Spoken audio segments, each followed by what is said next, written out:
Here is the provided text, punctuated and formatted into short paragraphs without missing any lines or words. He made his pregnant wife apologize to his mistress. She filed for divorce and won big. They say marriage is built on trust, loyalty, and mutual respect. But what happens when those foundations crack beneath the weight of secrets and deception? Meet Cassandra Evans, a gentle soul who believed she had found her forever in James Peterson. Little did she know that her husband was leading a double life with a woman who reveled in breaking hearts, Miranda Brooks. In the final act of betrayal, James demanded that his pregnant wife apologize to his mistress. The fallout was nothing short of catastrophic. This is the story of how Cassandra found the strength to fight back and won bigger than anyone ever imagined.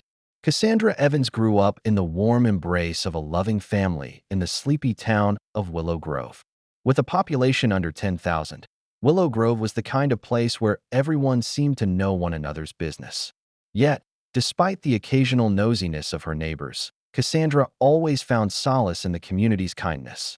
They rallied together in times of need, celebrated life's milestones, and believed wholeheartedly in the sanctity of marriage. Raised by her parents, Douglas and Eleanor Evans, local hardware store owners, Cassandra learned the value of empathy, hard work, and loyalty. She was the oldest of three siblings with younger twin brothers, Marcus and Mason. While the boys busied themselves with sports and pranks, Cassandra immersed herself in books. She grew to appreciate the power of words and the delicate complexities of human emotion. At the age of 20, eager to expand her horizons, she left Willow Grove for the bustling city of Greenfield. She had gained admission to a reputable university on an academic scholarship, majoring in communications. Bright-eyed and hopeful, Cassandra juggled part-time work at a local cafe to make ends meet. Those years were both liberating and challenging, but she never once forgot her roots. Nor did she lose sight of her dream to build a stable family of her own, one that mirrored the love and respect she witnessed between her parents. It was around this time that she met James Peterson. He was 3 years older, working in a junior executive position at a real estate firm. Her friend Laura Kim, who studied business with him, introduced them during a university charity gala. James seemed, by all accounts, like a catch. He was polished, carried himself with an air of confidence, and had a polite charm that easily won people over. His conversation with Cassandra that evening glided effortlessly from topic to topic: art, travel, family dreams. Over the next few months, they discovered shared values. Both wanted to start families someday. Both admired strong family ties, and both dreamed of stable futures, unblemished by the heartbreak they had each witnessed in other people's relationships. Their romantic courtship was peppered with thoughtful dates, musicals at the local theater, weekend picnics by the lake, and cozy evenings spent cooking simple dinners in Cassandra's humble off-campus apartment. After 2 years of dating, James proposed in the most romantic of ways, kneeling on the same lakeshore where they often picnicked. He had a ring fashioned with a small diamond surrounded by tiny emeralds, Cassandra's birthstone. Tears of joy wet her cheeks as she said yes. Their marriage, held in her hometown of Willow Grove, was a modest but heartfelt ceremony. Surrounded by close friends and family, they exchanged vows that promised unwavering devotion. For the first 5 years, it truly was bliss. James's career soared. He transferred from junior positions to managerial ones, often traveling to meet clients for the real estate company Midtown Realty Group. Cassandra advanced in her own line of work as well. Initially, she took an internship at a local broadcasting station, eventually working her way up to become a content editor for a lifestyle website. Financially, they were stable, even thriving. They bought a small but cozy condo near James's office building. Cassandra's parents, now aging, visited occasionally, proud of the life their daughter had built. The couple discussed starting a family, yet had waited for the right time due to busy work schedules and James's constant business trips. Unbeknownst to Cassandra, cracks began to form beneath the pristine surface of their marriage. James was charming and doted on her, but he had a weakness for recognition and the thrill of new conquests. With success came temptation, parties with big names in real estate, mingling with ambitious newcomers to the industry, and the comfort of hotel bars. After long days of negotiations, James's travel schedule provided ample opportunity for indiscretions. At first, the changes were subtle. James worked longer hours, returned from trips seemingly distant, and carried his phone everywhere, even to the bathroom. Then the once thoughtful gestures, like calling her at midday to say he loved her, dwindled to near extinction. Still, Cassandra believed in the man she married. She chalked it up to stress at work, telling herself they would return to the love-laced days of old once life slowed down. Everything shifted drastically when Cassandra, after quietly suspecting she might be pregnant, took an at-home test that came out positive.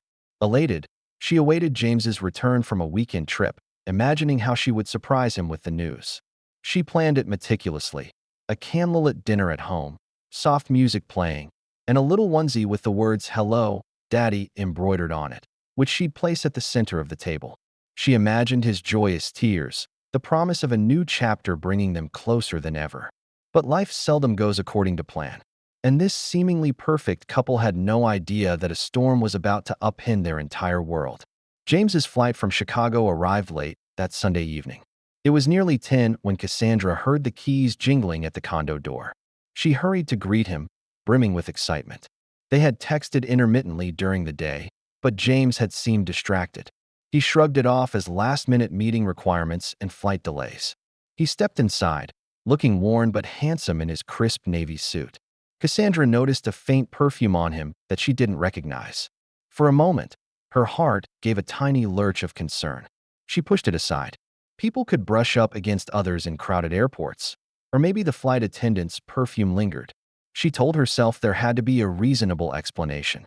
On the dining table, the candles flickered softly, illuminating a modest spread of homemade pasta and salad. The little onesie was neatly placed in a small gift box in front of James's plate. Even through her simmering questions, Cassandra's excitement overshadowed her suspicions. "I have a surprise for you," she said, guiding him to the table. James's face lit up a fraction. "This is nice," he murmured, taking in the scene. Yet something about his demeanor was off, tense. He loosened his tie and forced a tired smile. When he opened the box, he stared at the tiny garment. For a split second, Cassandra thought she saw a flash of panic in his eyes before his expression softened into a grin. "You're pregnant?" he asked, voice laced with disbelief. Cassandra nodded, tears sparkling. "I found out yesterday. I wanted to tell you in a special way." He stepped forward, drew her into a half-hearted hug, and whispered, "That's wonderful news." But Cassandra sensed some hesitation in his tone, as if his mind was elsewhere. In the days that followed, James's behavior became increasingly erratic. One moment, he was doting, offering to bring her herbal teas or reading through parenting books with genuine curiosity. The next, he was glued to his phone, texting or calling at odd hours, walking into different rooms for privacy. Cassandra felt a prickly sense of unease every time she caught him lying about mundane details, like where he had lunch or why he had come home an hour later than he claimed. She tried to dismiss her worries. After all, she was pregnant now, and stress was the last thing she needed. But the seeds of suspicion had already been planted, and they began to grow, nourished by each small lie or evasion. To clear her mind, Cassandra confided in her close friend and former college roommate Laura Kim over coffee at a trendy cafe. Cassandra explained how James's mood swings and secrecy were getting under her skin. Laura listened intently, stirring her latte, her expression growing more concerned. "Sometimes he'll go to the balcony to talk," Cassandra said, her voice trembling slightly. "And when I walk into the room, he hangs up immediately or switches apps on his phone. I don't want to be that wife who snoops, but I can't shake the feeling." Laura pursed her lips, leaning in closer so others wouldn't overhear. "Look, Cassie, you have to trust your instincts. If something feels off, it probably is. That doesn't mean you confront him with accusations right away, but you should keep your eyes open." Cassandra thanked her friend for the advice, but remained torn. A part of her wanted proof before making any allegations. Another part wanted to believe James was simply stressed. After all, the real estate market had been volatile lately, and a baby on the way was a huge life change. Yet the more she observed his habits, the less convinced she became of his innocence. One evening, she quietly approached the bedroom door while James was on a call. She overheard him speaking in hushed tones.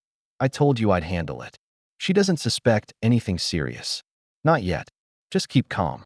Those words cut through her like a knife. Who was he speaking to in such a secretive manner? And what exactly was he handling? Unable to sleep, Cassandra lay awake, pondering every possible scenario. Was it a business deal gone wrong?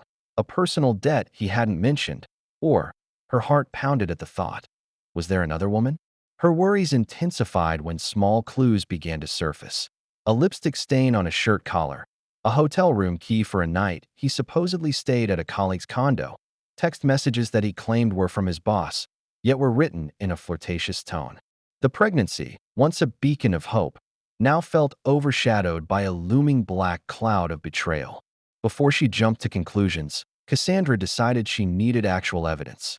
She borrowed an old phone from Laura and discreetly installed a simple GPS tracker app on James's phone, a step that felt utterly invasive, but also necessary for her own peace of mind. She rationalized her choice by telling herself that if she found nothing, then she would breathe a sigh of relief and never speak of it again. However, the day after installing the tracker, Cassandra watched in dismay as James's location pinged at a fancy downtown hotel at 9 in the evening on a night he claimed he'd be working late at the office. Her heart sank like a stone. She wanted to call him immediately, but her hands shook too much to hold the phone steady. Desperate for answers, she found herself scrolling through social media. A new account under the name Miranda Brooks popped up as a suggested friend. The account's profile picture was a sultry shot of a woman with caramel brown hair and a striking gaze. She listed her workplace as a freelance real estate consultant. Cassandra clicked, only to discover an array of glamorous photos featuring expensive dinners, business trips, and a certain recurring man in the background, James Peterson. The puzzle pieces began to fit. The late-night phone calls, the odd perfume, the suspicious texting. James was having an affair, and this Miranda Brooks was likely the other woman. Overwhelmed, Cassandra found tears rolling down her cheeks. She placed a hand protectively over her belly, feeling the life growing inside her. How could the man she loved betray her like this, especially now of all times? 2 days after discovering the damning GPS location and Miranda's social media profile, Cassandra gathered her courage to confront James. She arranged a quiet dinner at home, hoping privacy would allow them to speak freely. However, James walked in that evening with a flurry of excuses. He claimed last-minute emails demanded his immediate attention, forcing him to shut himself in the study. Cassandra gave him space, but her anger simmered. She looked at the half-cooked dinner on the stove, her appetite gone. After an hour of waiting, she marched into the study where James hunched over his laptop, frowning at the screen as though it held the world's problems. He glanced up, startled. "Cass, I'm really busy. Can it wait?" Her response was surprisingly calm. "No, it can't. We need to talk." Her voice must have betrayed her turmoil because James set his laptop aside. "Is everything okay?" Cassandra crossed her arms. "Does the name Miranda Brooks mean anything to you?" James blinked, his face momentarily devoid of expression. Then a flicker of recognition passed through his eyes. "She's a consultant we've worked with on a few real estate deals." "What?" Heart pounding, Cassandra kept her gaze locked on his. "I saw her social media photos. You're in quite a few of them, looking more than just business associates." His jaw set in a rigid line. "You've been snooping." "Yes, I have," she replied, her voice trembling. "When my husband comes home with suspicious perfume on him, disappears to questionable locations, and lies about it, I feel justified. I'm pregnant, James, and I deserve the truth." He rose from the chair, exhaling slowly. "Okay, I won't lie to you anymore. Miranda and I have been seeing each other." Hearing the confirmation out loud felt like a punch to her stomach. Cassandra leaned against the desk for support, tears brimming. "How could you do this? How long?" James had the decency to look ashamed. "It started about 6 months ago. We got close during some out-of-town conferences." Cassandra stared at him in disbelief. 6 months ago meant he'd been cheating on her for nearly half a year, all while they were discussing starting a family. "Is she the reason you've been distant? The reason you keep lying to me?" He nodded, his voice stilted. "But it's complicated. I love you, Cassandra. I really do." In a surge of heartbreak-fueled rage, she hurled the nearest object, a pen holder, across the room. "Don't you dare say you love me after what you've done.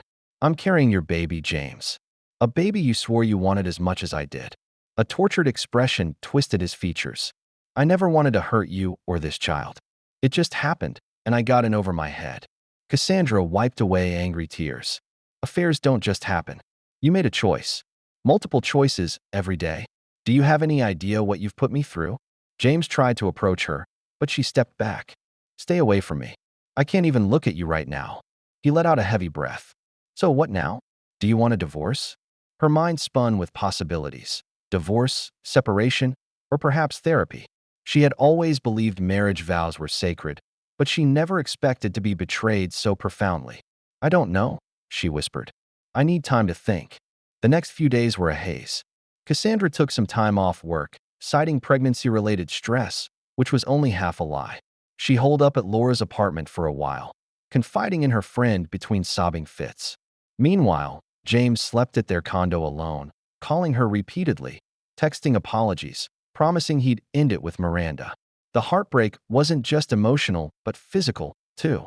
Cassandra's appetite waned, and she struggled to keep food down. She worried about the baby. At a routine checkup, her doctor advised her to manage her stress levels, warning that elevated anxiety could affect her pregnancy. It was the wake-up call she needed.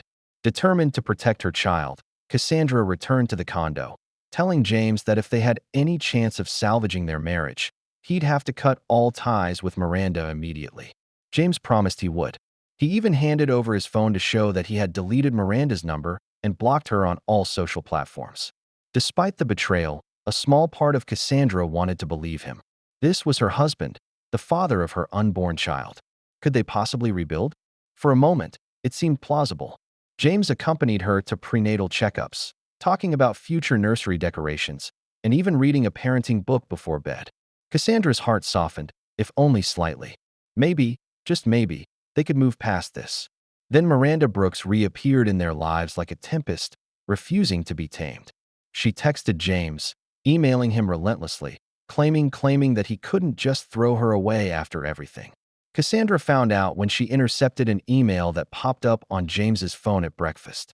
The subject line read, "You owe me." Furious, Cassandra confronted James again. "What is this?" she demanded, brandishing the phone. James rubbed his temples. "She's not taking no for an answer. I'm not responding. I swear I'm not." A series of expletive-laden messages from Miranda followed, each more threatening than the last. She hinted at exposing James's infidelity to business associates, turning up at their condo, and even confronting Cassandra directly. James tried to reason with Miranda, but each attempt only fueled her anger. What Cassandra didn't know was that Miranda had her own set of motives beyond romance. Motives that would soon culminate in a bizarre demand, an apology from Cassandra. To her, it started as a single text, "Your wife owes me an apology." Sent in the middle of the night, it displayed on James's phone with a jarring insistence. He read it, staring at the screen in disbelief. Cassandra, disturbed by the phone's glow, rolled over. "What is it now?" she asked wearily. He showed her the text. "She's lost it," he muttered. "She says you owe her an apology." Cassandra sat up, outraged. What on earth could I possibly owe her an apology for? Over the next few days, the messages from Miranda became a flood, mixing threats with bizarre pleas for redemption. In her twisted worldview, she blamed Cassandra for standing in the way of her happiness with James. She claimed that Cassandra's refusal to divorce James was unfair, considering he was never truly faithful. Miranda's brand of logic was as toxic as it was baffling. She was the mistress, yet she positioned herself as a victim. One evening, James arrived home visibly shaken. He shut the door, checking behind him as though someone might be following. Cassandra stood in the kitchen, finishing a cup of tea. "What happened?" she asked. "Miranda showed up at my office," he said, his voice trembling. "She caused a huge scene, screaming about how I had promised her a future. My boss heard everything. It was humiliating, to say the least." Cassandra felt a strange combination of anger and pity. "She's unhinged," she declared, placing her cup on the counter. "We need to consider legal protection, like a restraining order." James shook his head. "I don't want to escalate matters. I just want her out of our lives." It was the very next day that Miranda showed up at their condo. Despite the security guard's best efforts to keep her out, Cassandra opened the door to find Miranda standing there, posture rigid, eyes ablaze. She wore a tight-fitting red dress and an air of desperation. "I need to talk to James," Miranda snapped, trying to push past Cassandra. Cassandra blocked the doorway. He's not here. And even if he were, you're not welcome. Miranda's lips curled into a sneer. So this is the wife, she said, looking Cassandra up and down. I thought you'd be prettier. Normally, such a dig would have rolled off Cassandra's back, but in her vulnerable state, it stung. You need to leave, she repeated firmly, adrenaline surging as Miranda's eyes flickered toward Cassandra's pregnant belly. A strange, almost feral expression crossed her face. Carrying James's baby doesn't make you special. I could have given him children, better ones, than you ever could. Before Cassandra could retort, Laura, who had come over to check on her friend, suddenly appeared in the foyer. Leave, or I'm calling the police, Laura said sharply. With a final glare, Miranda turned on her heel and stormed off. Cassandra's heart pounded as she locked the door. She felt an odd mix of relief and terror. It was clear that Miranda was dangerously fixated, and there was no telling what she might do next. However, the darkest twist was yet to come. That evening, James paced the living room, phone in hand, pale as a ghost. Cassandra, exhausted, was about to head to bed when James blocked her path. Miranda threatened to accuse me of harassment if I don't comply with her demand, he said quietly. She wants you to apologize to her publicly. Cassandra's breath caught in her throat. She wants me, the pregnant wife, to apologize to her, the mistress? He nodded, eyes full of panic. She said she'll go to the media, claim I manipulated her, or worse. She could cost me my job. I could lose everything. A flare of anger lit Cassandra's features. What about what I lose? My dignity, my self-respect. James reached for her shoulders. I'm not saying we should do it. I'm just telling you what she said. She's threatening to make false allegations, lawsuits. She's even hinted at going after you, saying you've slandered her by calling her unhinged. Cassandra's entire body trembled. So, to be clear, you're considering forcing your pregnant wife to apologize publicly to your mistress just to save your skin. James dropped his gaze. I don't know what to do. My boss is already furious at the office scene she caused. If she brings more drama, I'm finished. Silence engulfed the room. Cassandra stared at him, feeling her heart shatter all over again. She realized in that moment that James's love for her was overshadowed by his fear of losing his job, his reputation, and his precious status. She spoke through gritted teeth. You've put me through hell, James. Now you have the nerve to ask me to degrade myself to protect you from the consequences of your own actions. James looked torn. If we don't do something, she's going to ruin us both. Maybe we can fake it. Just something small. A statement that might placate her. Cassandra locked her jaw. Absolutely not. Yet the threats escalated over the next week. Miranda sent emails not just to James, but also to Cassandra's workplace, claiming defamation. She posted cryptic messages on social media, hinting at a real estate scandal that would blow up soon. James's boss called him into a meeting, warning him to get his personal matters under control or else face termination. Faced with the very real possibility of financial and social ruin, James made a choice that would forever change Cassandra's view of him. He cornered her in the bedroom one evening, voice trembling with desperation. You need to apologize to her, he said, eyes wild. Just a short statement online, or maybe in person. We'll record it and send it to her. That's what she wants. Cassandra stared at him in horror. You can't be serious. How dare you even suggest? I know it sounds insane, but I can't lose my job. We have a baby on the way. Think about our future. Our future, Cassandra repeated, her tone incredulous. There is no future if you force me into this. Her words seemed to fall on deaf ears. James gripped her hands. Please, just do it. For me. For us. Against every instinct in her body, Cassandra agreed to a single meeting with Miranda, hoping she could reason with her. But reason proved futile in the face of a woman who saw only her own entitlement. And so the stage was set for the most humiliating act of Cassandra's life. The meeting took place in a small, upscale cafe on the outskirts of town. The choice was Miranda's, who insisted on privacy away from the city center. Cassandra could hardly contain her resentment as she arrived with James, each step feeling like a march toward her own mortification. Inside, Miranda was already seated at a corner table, a smug expression etched across her delicate features. She wore a sleek black dress, hair styled immaculately, as though she were preparing for a magazine photo shoot. The sight of her made Cassandra's stomach churn. James pulled out a chair for Cassandra, but she refused his gesture and sat down stiffly. "Let's get this over with," Cassandra said, crossing her arms protectively over her belly. Miranda smiled, though her eyes were cold. "How sweet of you to join me, Cassandra," she drawled. "I've been looking forward to our little chat." Cassandra bit back a retort. She could sense James's tension, and her own heart was pounding. She remembered the doctor's warning about stress, but she had no choice. This confrontation was inevitable. "So, you want an apology?" Cassandra began, her voice brittle. "For what exactly?" Miranda leaned forward, playing with the straw in her iced latte. "Where do I start?" "For starters, for your husband's lies, blaming me for a situation he created, and for trying to paint me as some crazed stalker." James attempted to intervene. "Miranda, you know that." She cut him off with an elegant wave of her hand. "I'm speaking to Cassandra." Cassandra's anger flared. "You pursued a married man. You threatened me, insulted me, and now you're demanding I apologize for ruining your fantasy." Miranda shrugged. "James and I shared something real. You, on the other hand, are clinging to a marriage that was never solid to begin with. If you'd just step aside gracefully, none of this would be necessary." Trembling with rage, Cassandra fixed Miranda with a steely gaze. "You're delusional. James is my husband, and I'm pregnant with his child.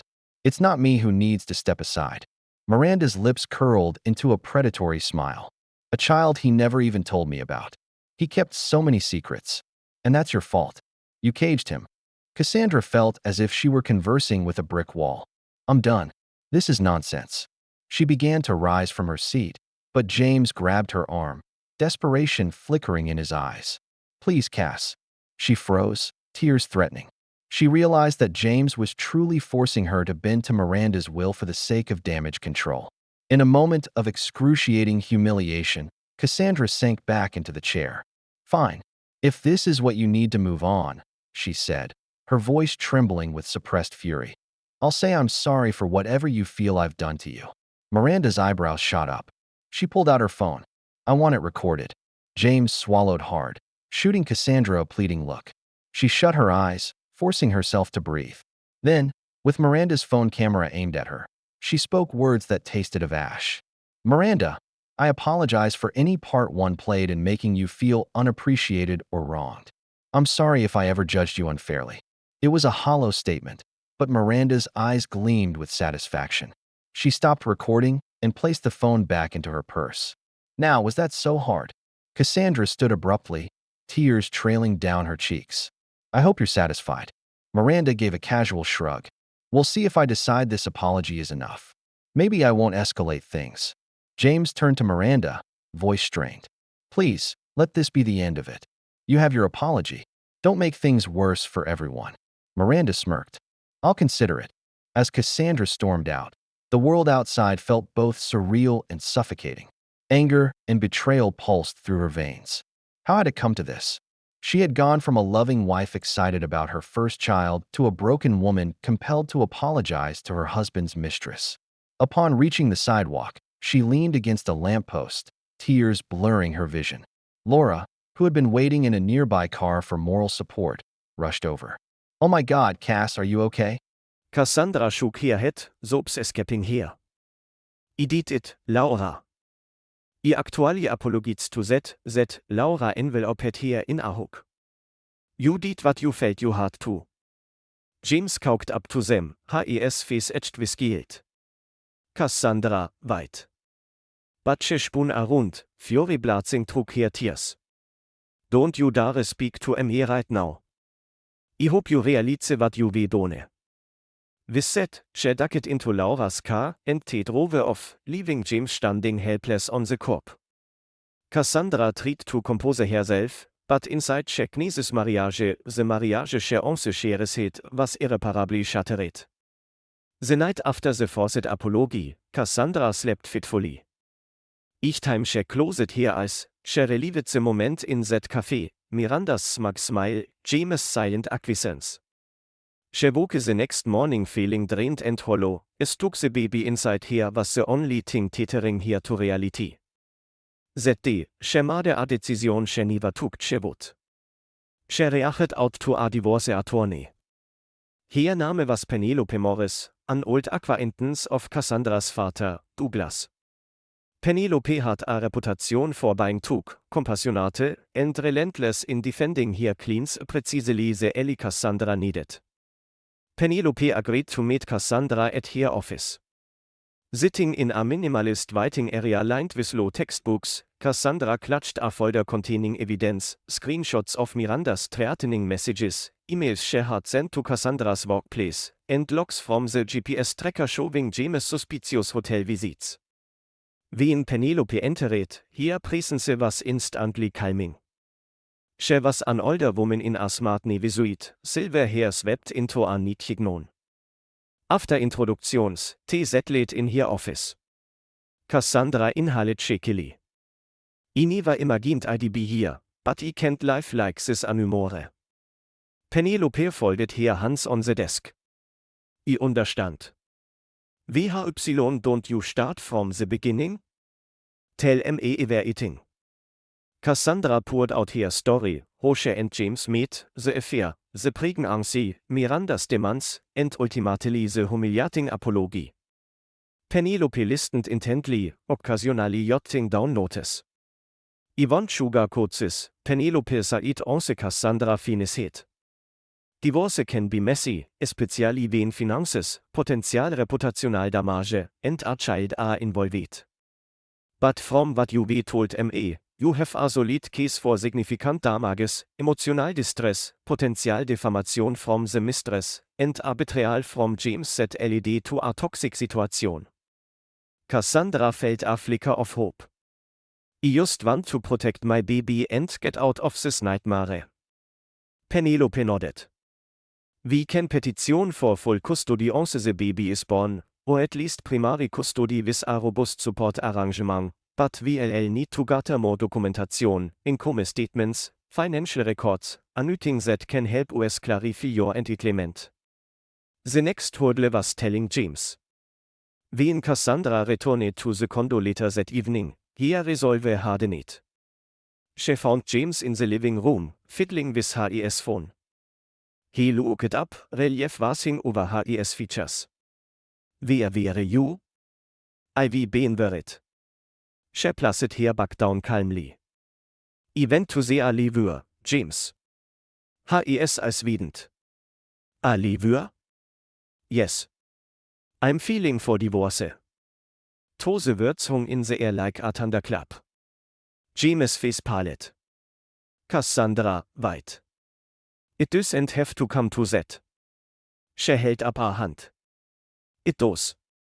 You made me apologize to your mistress, James. That's not just a betrayal. It's cruelty. He lunged forward, desperation in his eyes. I told you I was desperate. I was afraid of losing my job, everything I worked for. I never wanted things to go this far. Cassandra's voice cracked.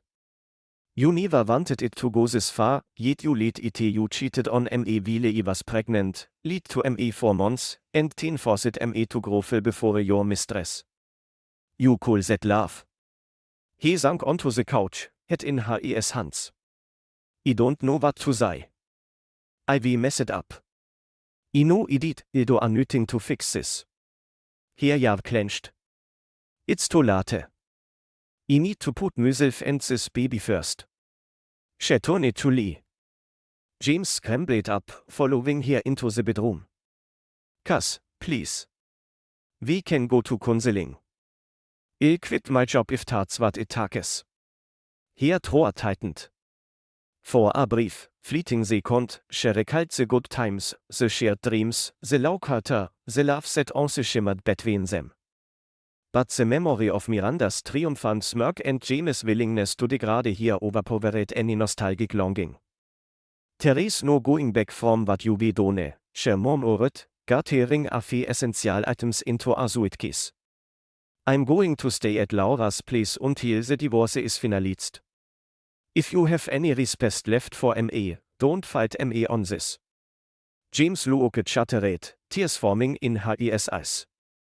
But Cassandra stilled herself. She couldn't afford to let sentimentality cloud her judgment. With one last glance, she walked out the door, leaving James alone in the home that once symbolized their love. A new chapter had begun for Cassandra, took she entered it heavy with sorrow and anger. It were part of her heart ached, but a glimmer of liberation coursed through her veins. By taking control of her fate, she was honoring not just herself, but also the life growing inside her. Little did she know that fortune was about to fall here in ways neither she nor James could have anticipated. Over the following weeks, Cassandra threw herself wholeheartedly into building her case. Under Penelope Morris' guidance, she documented a very harmful incident, the forced apology, screenshots of Miranda's threats, evidence of James' ongoing infidelity, and financial records showing his ability to pay substantial spousal support. Simultaneously, Penelope prepared an airtight argument for full custody of the unborn child. While typically custody wasn't settled before a birth, Penelope wanted it on record that Cassandra intended to safeguard her child from a toxic environment. It was unconventional but necessary, given the extent of James' betrayal and Miranda's disruptive presence. James, after being served divorce papers, responded with a mixture of panic and remorse. His own attorney attempted to negotiate a settlement out of court, but Cassandra, fueled by righteous anger and the need to protect her future, refused any half measures. One afternoon, James called, his voice trembling. "Look, I'll agree to almost anything, Cassandra. But please don't drag me through the mud publicly. I'm already at risk of losing my position at Midtown Realty." Cassandra gripped the phone, her belly now significantly round. "You should have considered the consequences before forcing me to apologize to your mistress, James. I'm done protecting your image." A part of her felt guilty. She had also loved this man deeply, but she reminded herself of all the nichts she cried alone, all the humiliations, all the fear for her unborn child. She stilled her resolve. The first hearing took place in a nondescript family courthouse in downtown Greenfield. Cassandra, dressed in a simple black maternity dress, clutched a folder of documents. Penelope stood beside her, exuding quiet confidence. James arrived in a tailored suit, looking 10 years older than he had just a few weeks ago. Dark circles rimmed his eyes, and he kept glancing nervously around the corridor. Miranda, somewhat surprisingly, also appeared in the hallway, though she lacked standing in the official proceedings. She hovered near James, occasionally whispering in his ear. Cassandra caught fragments of her comments, snide remarks about Cassandra's pregnancy, about how unfairly she was treating James. When the judge finally appeared, everyone filed into the small courtroom. Cassandra felt her heart hammer against her ribcage. Though no formal custody orders would be issued until after the baby's birth, they could establish preliminary arrangements and glean the judge's stance on spousal support and property division. Penelope presented Cassandra's case systematically. She highlighted the marriage's breakdown due to James's infidelity, his reckless actions that subjected Cassandra to emotional distress, and the various documented threats from Miranda. She emphasized Cassandra's pregnancy, her need for financial and emotional stability, and the intangible damage done by forcing Cassandra to publicly apologize to a mistress. James's attorney tried to mitigate the damage. He argued that James's affair, while regrettable, didn't negate his rights to co-parent. He insisted that James had the means and the willingness to provide for the child, should Cassandra be willing to share custody. The judge, an older man with wire-rimmed glasses, listened impassively. However, when Penelope produced screenshots of Miranda's messages, including her demands and threats, the judge's expression turned grim.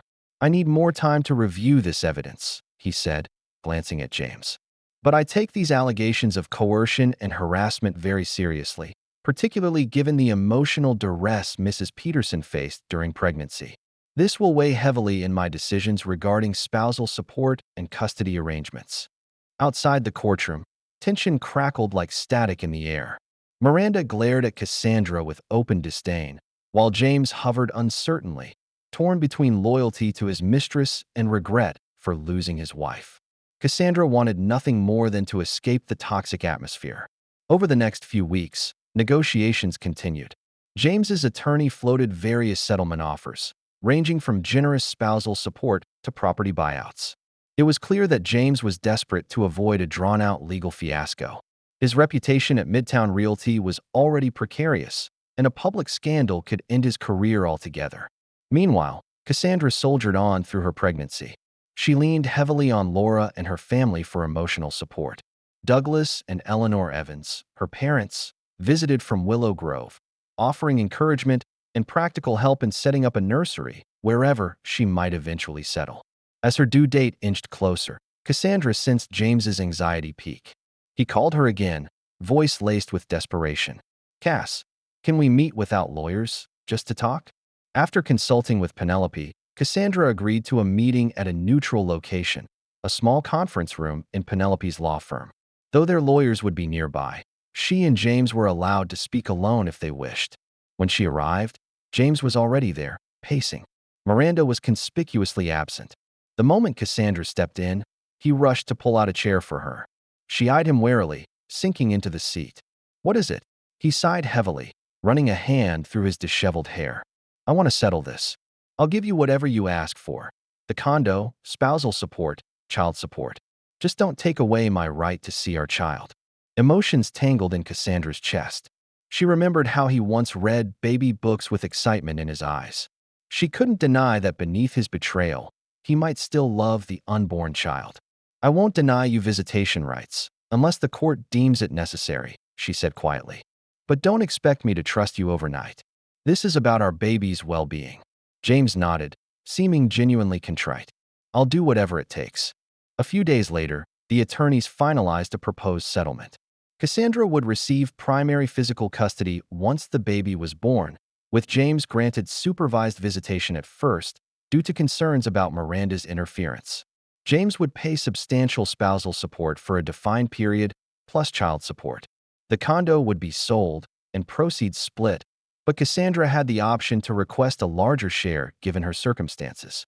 Penelope, though skeptical of James's sincerity, advised Cassandra that the offer was strong. They could likely secure even more if the case went to trial, but it would drag on. Ultimately, Cassandra decided to accept, choosing stability and closure over prolonged litigation. What followed next, however, was nothing short of poetic justice. A wave of karma destined to crash upon James and Miranda in spectacular fashion. Just days after the settlement was drawn up, Cassandra received a sudden, frantic call from Laura. "Have you seen the news?" Laura asked, voice trembling with excitement and shock. Cassandra, who had just finished a prenatal checkup, frowned. "What news?" "Miranda's in trouble." "Big trouble," Laura declared. "Check the local business headlines." Cassandra quickly pulled out her phone, her heart pounding. The top article read, "Real estate consultant Miranda Brooks arrested for fraud." She scanned the article, eyes widening at every word. Miranda had been forging client signatures and pocketing funds from phony real estate deals for months. A sting operation had finally brought her to justice. A swirl of emotions coursed through Cassandra: relief, surprise, and an odd sense of validation melded together. She remembered the countless threats Miranda had flung her way, the smugness she exuded while demanding an apology. Now, it seemed Miranda's own wrongdoing had caught up to her. Later that evening, James called, his voice panicked. "Cass, Miranda's been arrested. The company is launching an internal investigation. They're pulling me in for questioning about our relationship. They think I might be involved." Though Cassandra was no fan of James's predicament, she felt a certain catharsis in hearing the fear in his voice. "Are you involved?" she asked quietly, half dreading his answer. "No," he said quickly, "but they found emails where she discussed deals with me. I'm not sure how they'll interpret them. This could end my career." Cassandra gripped her phone. "I'm sorry for you, but this is not my battle anymore." Her mind flashed back to all the times James dismissed her concerns or put her in humiliating positions. Now he was dealing with the fallout of trusting someone so morally bankrupt. In the days that followed, James was temporarily suspended from Midtown Realty, pending a full investigation. Miranda, meanwhile, faced serious criminal charges. Local news outlets covered the story extensively, relishing the scandal that rocked the real estate world. As for Cassandra, she focused on her health and well-being, letting Penelope handle any residual legal matters. The baby's due date was fast approaching, and she found solace in the unwavering support of her family and friends. When Cassandra finally went into labor, nearly 3 weeks ahead of schedule, she rushed to Greenfield Hospital, her parents and Laura by her side. Amid contractions and the flurry of nurses, she couldn't help but wonder if James would show up. He did, disheveled, pale, and clearly stressed. He arrived in the waiting room, only to find Laura glaring at him. "Don't you dare cause her any stress right now," Laura warned. James nodded, his eyes filled with desperation. "I'm just here to see my child." After an arduous 15-hour labor, Cassandra gave birth to a healthy baby girl. Tears of joy replaced the months of sorrow as she held the tiny infant in her arms. She named her Sophia Grace Evans, choosing to give her child Cassandra's maiden name for the time being, an act symbolic of her independence from James. James, permitted by Cassandra, entered the room briefly to meet his daughter. Tears filled his eyes as he cradled Sophia, dwarfed by blankets. Cassandra watched from the hospital bed, emotions roaring within her. She saw the genuine love in his eyes for his child, but she couldn't ignore the pain he had inflicted. Once Sophia was stable and Cassandra was resting, James pulled up a chair, hesitant. "She's beautiful," he whispered, voice thick with emotion. "You did amazing, Cass." Cassandra offered a small nod, exhaustion evident on her face. "She is beautiful. She's the one good thing to come out of all this." He stared at the floor. I just want you to know, I'm sorry. So sorry. For everything." She didn't respond. What was there to say? She couldn't rewrite the past, nor could she absolve him of the choices he made. But for Sophia's sake, she hoped they could at least reach a place of civil coexistence. Not long after, James faced further fallout at Midtown Realty. Though the internal investigation cleared him of direct involvement in Miranda's fraud, his superiors viewed his relationship with her as a liability. They offered him a severance package to quietly resign. James's professional reputation took a devastating hit, making it difficult to secure another high-level position in the same industry. Cassandra, on the other hand, found a new momentum in her career. As her story quietly circulated through her network, she received an offer from a reputable online publication seeking a content editor. Her experiences lent her a deeper empathy, a newfound resilience that came through in her work. A few months later, at the final divorce hearing, the judge reviewed the updated circumstances. James had lost his high-paying job, but he still owed Cassandra the agreed-upon spousal support, child support, and a share of the condo's proceeds. With Miranda's crimes and her humiliating demands now public record, the judge showed little sympathy for James. Cassandra walked out of that courtroom with full legal custody of Sophia, generous financial compensation, and the knowledge that she had stood up for herself despite all odds. James, meanwhile, was left to pick up the pieces of his shattered ambitions. Gone were the days of unbridled career success. Gone was the image of a perfect marriage. He had reaped the consequences of his choices. The sweet note of karma played in Cassandra's ears as she stepped into the sunlight, with her lawyer at her side, baby Sophia safe with her grandparents. She inhaled deeply, an overwhelming sense of relief and triumph washing over her. Though her heart still bore the scars of betrayal, Cassandra was free. Free from the secrets, the lies, and the toxic demands of a mistress with a twisted agenda. She had faced hell and walked out with her dignity, her future, and her child's security intact. Cassandra's journey isn't just a story of betrayal, but a testament to the strength we discover when life hits us hardest. She endured the shock of infidelity, the humiliation of a forced apology, and the heartbreak of leaving the man she once loved. Yet, through faith in herself and the love for her child, she claimed a better life, one marked by independence, healing, and a heart wide open to hope. If you found Cassandra's story gripping, if it stirred your emotions, made you root for her triumph, or reminded you of the power we each hold to reclaim our destiny, please show your support. Like, share, and subscribe to this channel for more real-life drama stories and powerful tales of perseverance. Together, let's continue to shine a light on the resilience that emerges when we confront adversity head-on.